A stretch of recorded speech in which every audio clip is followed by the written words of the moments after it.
ये कहते हैं, hey hello brother, I am from Punjab India, I was on the fifth round and I have given check to my opponent but touched queen and moved king. I called the arbiter and said that illegal move, as my opponent has already made one illegal. He has to be lost. But arbiter said, कोई बात नहीं, ऐसा ही होता है. I was in such a anger after that and confused too. Please can you tell? मतलब मैं आपको simple बताता हूँ इनके साथ हुआ क्या. हेलो एवरीवन, तो इस वीडियो में हम लोग चेस टूर्नामेंट के रूल्स के बारे में तो बात करने ही वाले हैं, लेकिन मैंने इस पर ऑलरेडी एक वीडियो बना दिया है जो पार्ट 1 कहकर हम लोग ऐसे बोल सकते हैं. कुछ टाइम पहले मैंने बनाया था और उस पर मुझे बहुत सारे क्वेश्चंस आए थे. स्पेशली इस वीडियो में मैं उन क्वेश्चंस का आंसर करने की कोशिश करने वाला हूं. आप लोग जाके चाहिए तो एक बार वो पार्ट 1 देख लो, आपको डिटेल में सारे रूल्स के बारे में पता चल जाएगा. इस वीडियो में पहले मैं आपको थोड़ा सा रिकैप दे देता हूं कि उस वीडियो में मैंने क्या क्या रूल्स बताए.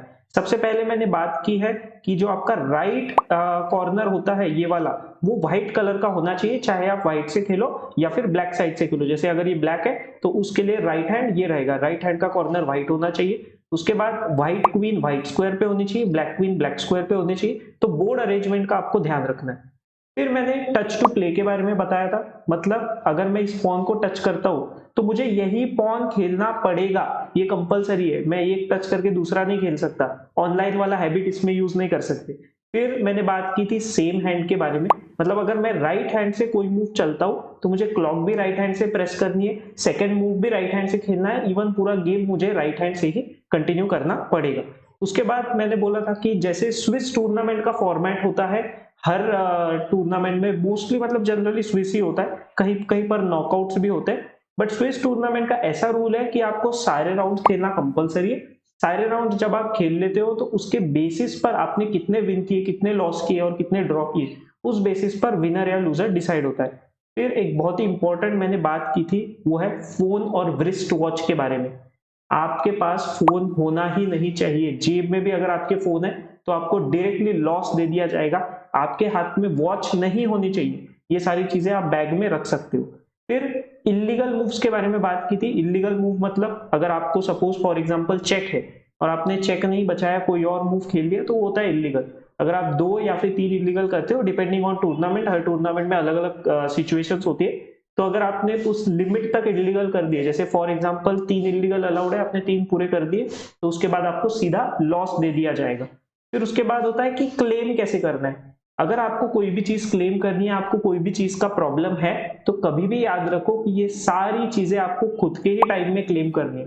खुद के टाइम में मतलब आपके ओपोनेंट ने क्लॉक प्रेस कर दिया, अब आपका टाइम चल रहा है, तो अब आप क्लॉक को करो पॉज और फिर आपको जो भी चीज क्लेम करनी है, जो आपको लगता है कि ओपोनेंट ने आपके सही नहीं किया है या फिर जो भी चीज की है, उस चीज को आप आराम से क्लेम कर सकते हो. तो ये सारी चीजें मैंने पिछले वीडियो में बताई. अभी क्वेश्चंस का आंसर करने की कोशिश करता हूं मैं, जो पिछले वीडियो में मुझे जो भी कमेंट्स आए थे. तो पहला मुझे ये आया था कि इसमें से कि when the rating start for a new player, मतलब आई थिंक फीडे रेटिंग की यहाँ पे बात कर रहे हैं. तो फीडे रेटिंग जो होती है ना, वो अभी इंडिया में 1400 से स्टार्ट हो रही है. पहले 1000 से होती थी, अब उसको बढ़ाकर 1400 कर दिया है. मतलब अगर आपको 1400 के ऊपर का अगर आपने परफॉर्मेंस दिया तभी आपको रेटिंग अनलॉक होगी.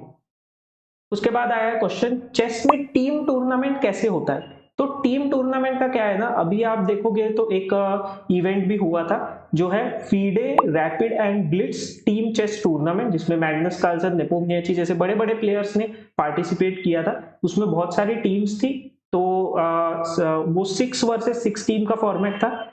जैसे चेस ओलंपियाड होता है उसमें 4 वर्सेस 4 का फॉर्मेट होता है. तो इस तरीके से अलग अलग वे में टीम टूर्नामेंट कंडक्ट की जाती है और उसमें जो विनर है वो एज अ टीम आपको कलेक्टिवली मिलेगा. मतलब for example team number A है और टीम बी है.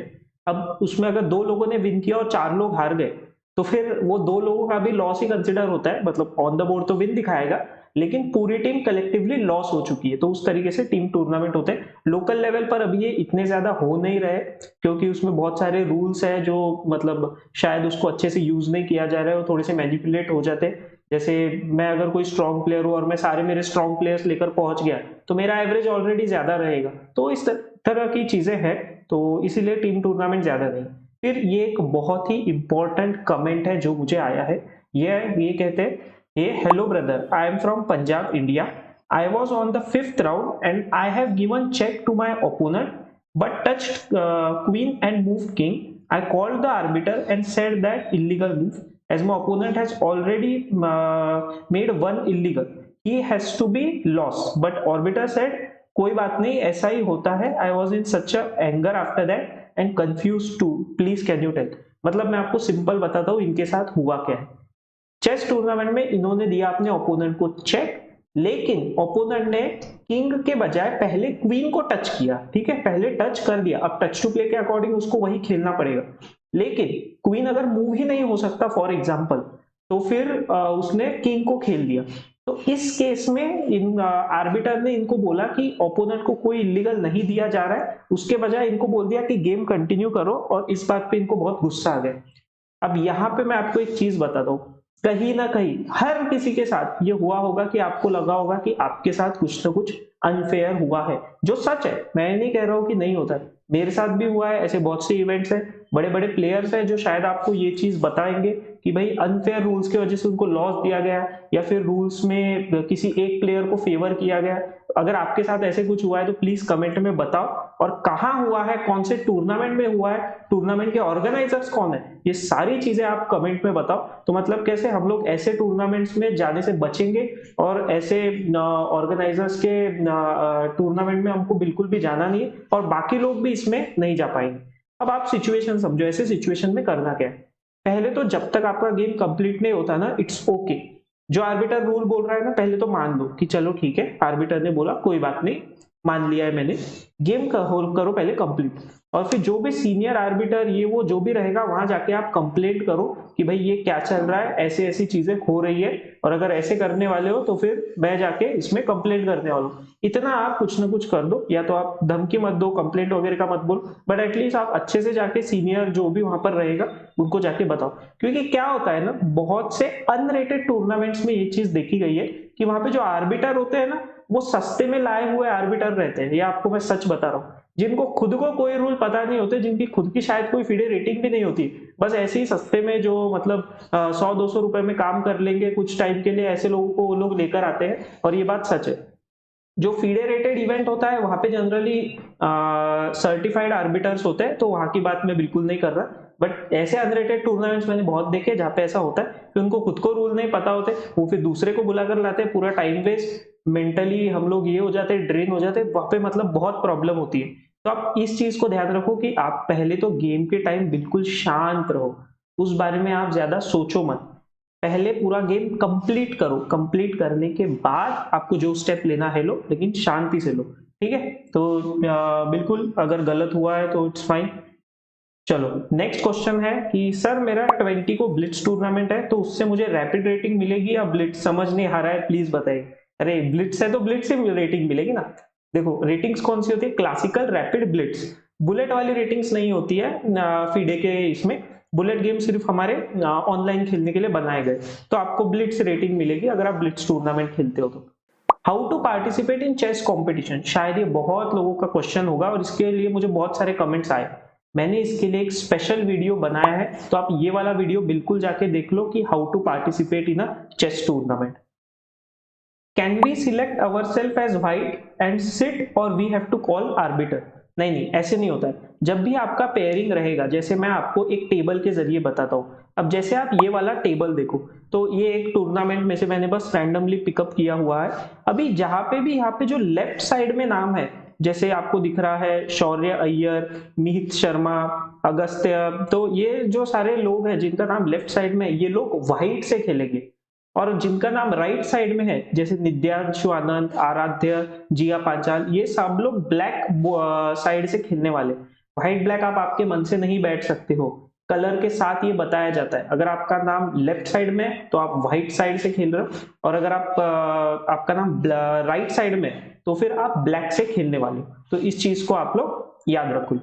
उसके बाद आया है, is there any age limit, I am 25 and I want to participate in chess tournament. देखो कुछ टूर्नामेंट्स में एज लिमिट होती है जो स्पेशली अंडर एज इसके लिए बनाए गए. बट मैं आपको बताता हूँ मोर देन 60% टूर्नामेंट या फिर मोर देन 70% भी कह लो, वो ओपन टूर्नामेंट होते हैं, मतलब कोई भी जाके रजिस्टर कर सकता है। सिंपली आपको उनका फीस देना है कि जो भी टूर्नामेंट फीस रहेगा, और आप सिंपल रजिस्टर करके वहां पर खेल सकते हो। अभी इसके बाद आया है, is it necessary to share your notation with your opponent if he or she might have skip few notations and ask you to share so that he could fill his. अब इसमें ना बहुत सारे पर्सपेक्टिव निकल कर आ सकते हैं। अगर ड्यूरिंग द गेम आपका ओपोनेंट आपको बार बार नोटेशन पूछ रहा है, तो एक तो वो आपको डिस्टर्ब कर रहा है, तो डिस्टर्ब करने का आप उसी पर क्लेम डाल सकते हो कि भाई बार बार डिस्टर्ब ना किया जाए। सेकेंड चीज, अगर आप ओके हो कि चलो मैं इसको बता देता हूं, तो ये आपका कंप्लीटली आपका चॉइस है, आपको बताना है आप बताओ, आपको नहीं बताना है मत बताओ। आर्बिटर को बता दो कि भाई ये ऐसे ऐसे कर रहा है ये ओपोनेंट, और सीधा सीधा हो जाएगा। नोटेशन आपको क्लासिकल टूर्नामेंट में लिखना जरूरी होता है, रैपिड और ब्लिट्ज में लिखने की कोई जरूरत नहीं होती है। ठीक है, इस चीज को आप याद रखो। सर विनर कैसे ठहराया जाता है, ज्यादा चेक देने वाला या फिर ज्यादा टाइम बचाने वाला? ना टाइम पे ना चेक पे। ठीक है, विनर कैसे ठहराया जाएगा, आपको करना होगा चेकमेट, या फिर आपके ओपोनेंट ने अगर कर दिया रिजाइन, मतलब वो उसने खुद की हार मान ली कि भाई मैं हार गया हूं, मैं अभी गेम छोड़ रहा हूं, तब आप विनर होते हो। या फिर अगर आपके ओपोनेंट का टाइम हो गया जीरो, ठीक है, बिल्कुल जीरो होना चाहिए, ज्यादा कम की बात ही नहीं है, जीरो जब उसका टाइम हो जाएगा तो वो हार जाएगा। और एक चीज, अगर सपोज मान लो 3 इलीगल्स वाला रूल है टूर्नामेंट में, अगर आपके ओपोनेंट ने 3 इलीगल कर दिए तो फिर वो हार जाएगा। इसके बाद आया sir, how many moves are there for draw if only king is remaining. अगर अकेला किंग बचा है, तो जिस पॉइंट पे अकेला किंग बचा है उस पॉइंट से 50 मूव्स काउंट होंगे। ठीक है, तो 50 मूव रूल होता है, जहां से अकेला किंग बचा वहां से आपको 50 मूव में आपके ओपोनेंट को चेकमेट करना है, वरना वो ड्रॉ दे दिया जाएगा। अब आप बोलोगे काउंट कैसे करेंगे? क्लासिकल में तो हो जाता है काउंट, रैपिड और ब्लिट्ज में ना इसको लेके बहुत ही ज्यादा प्रॉब्लम्स आती है, बट जनरली मैं आपको बता देता हूँ कि वो थोड़ा मतलब चेकमेट आप कर ही दोगे। अगर आपके पास ओपोनेंट के पास एक ही किंग बचा है, आपने इतना अच्छा खेला है, तो आप चेकमेट भी कर ही दोगे। फिर आया है, after playing our move can we leave our board and roam? Yes you can roam, but मैं रेकमेंड करता हूँ कि रैपिड और ब्लिट्ज में ऐसी कोई चीज आप ना करो, तो वो आपके लिए अच्छा होता है। फिर एक लास्ट क्वेश्चन है, sir if we had played a move and not press the clock, then can we take the move back and play different move, and also is it legal और अनलीगल? अनलीगल मीन्स इलीगल उनको शायद कहना होगा। तो देखो, अगर आपने piece को टच किया, उसको बोर्ड पर रख दिया और आपने हाथ छोड़ दिया, ठीक है, उस पीस को मैंने पूरा रख दिया है, अब मैं क्लॉक प्रेस करूं या ना करूं, मैं उस पीस को वापस नहीं ले सकता, ये अलाउड नहीं है। आप कब चेंज कर सकते हो मूव, अभी मैं आपको बताता हूं। अगर आपने बिशप टच किया और अगर आपने उसको खेला, जैसे मान लो ये वाला पोजीशन है, ठीक है, अब मैंने बिशप को पकड़ा है, मैं उसको यहां लेकर गया हूं, मैंने छोड़ा नहीं है, मैंने बिशप को हाथ से छोड़ा नहीं है, सिर्फ यहां रखा है, हाथ मेरा अभी भी बिशप पे है, तब मैं इसको चेंज कर सकता हूं। मेरा मूड होता है कि नहीं यार मैं यहां रखता हूं, और जैसे ही मैंने इसको छोड़ दिया, ये मेरा मूव हो गया कंप्लीट। ठीक है, अब चाहे मैंने क्लॉक प्रेस किया हो या नहीं किया हो, मैं इसको नहीं कर सकता हूं, वापस नहीं ले सकता हूं। होप आप लोगों को समझ में आया होगा। अगर आप लोगों के और भी कोई क्वेश्चंस है, कुछ है, तो आप प्लीज कमेंट में पूछिए, मैं उसको या तो डायरेक्ट आंसर दूंगा या फिर किसी फॉर्म में उसका आंसर देने की बिल्कुल कोशिश करूंगा। तो प्लीज आप वीडियो को लाइक भी कर दो, चैनल को सब्सक्राइब कर दो, ऐसी इंफॉर्मेटिव वीडियोस मैं आपके लिए हमेशा बनाता रहूंगा।